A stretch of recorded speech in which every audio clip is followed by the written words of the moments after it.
উচ্চ মাধ্যমিক পর্যায়ের একজন শিক্ষার্থীর সকল অধ্যাবসায়, জ্ঞানচর্চা আর সাধনার চূড়ান্ত ফসল হল জিপিএ 5 প্রাপ্তি।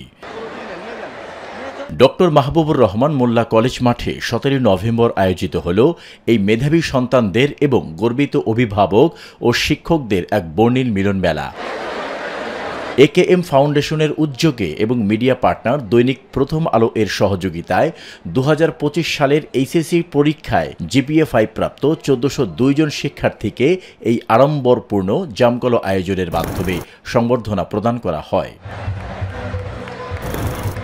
তারা সকলেই ঢাকা 4 এবং ঢাকা 5 সংসদীয় এলাকার বিভিন্ন শিক্ষা প্রতিষ্ঠানের শিক্ষার্থী। এদের মধ্যে ডক্টর মাহবুবুর রহমান মোল্লা কলেজের জিপিএ 5 প্রাপ্ত 920 জন এবং শামসুল হক খান স্কুল অ্যান্ড কলেজের 423 জন কৃতি শিক্ষার্থী রয়েছেন।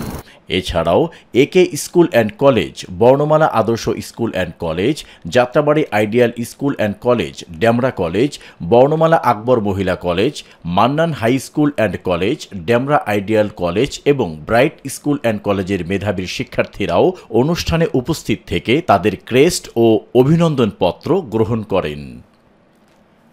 অনুষ্ঠানে প্রধান অতিথির আসন অলঙ্কিত করেন দৈনিক প্রথম আলোর সম্পাদক জনাব মতিউর রহমান।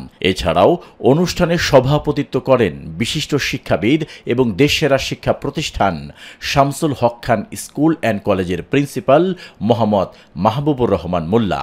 তিনি উল্লেখিত একেএম ফাউন্ডেশনের চেয়ারম্যান এবং এই ফাউন্ডেশনের অর্থায়নে পরিচালিত রাজধানীর আরেক স্বনামধন্য শিক্ষা প্রতিষ্ঠান ডক্টর মাহবুবুর রহমান মোল্লা কলেজের প্রতিষ্ঠাতা।